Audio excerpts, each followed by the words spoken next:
a no money out of pocket deal versus a no money down deal.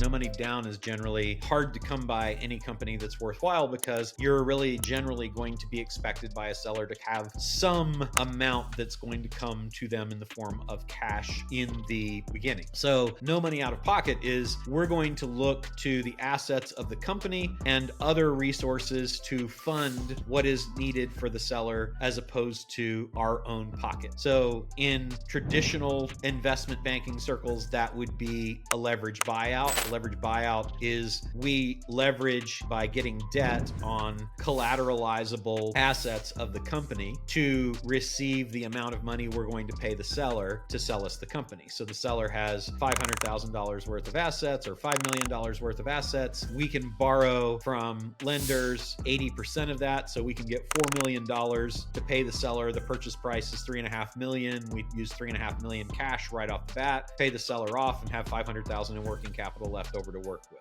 The more creative ways of doing that are looking at all of the other places that you might be able to get the funds to do that. That could be as simple as going to a bank and borrowing it, although I don't like that because then you typically have to personally guarantee it. It could be going to mezzanine debt lenders. It could be going to raise money from friends and family on notes or on equity basis. It could be looking to the people that are in the company already to come up with the money to pay the down payment and allow them the opportunity to buy in, have skin in the game. We call that integrator equity. It could be seller financing. It could be earnouts. It could be any of those kinds of things that we're going to look at. And there's a couple hundred of those that we've identified. And so we just stack those on top of each other like Lego bricks until we go and bridge the gap between what the seller wants and what we want to pay, which is, out of our pocket, zero.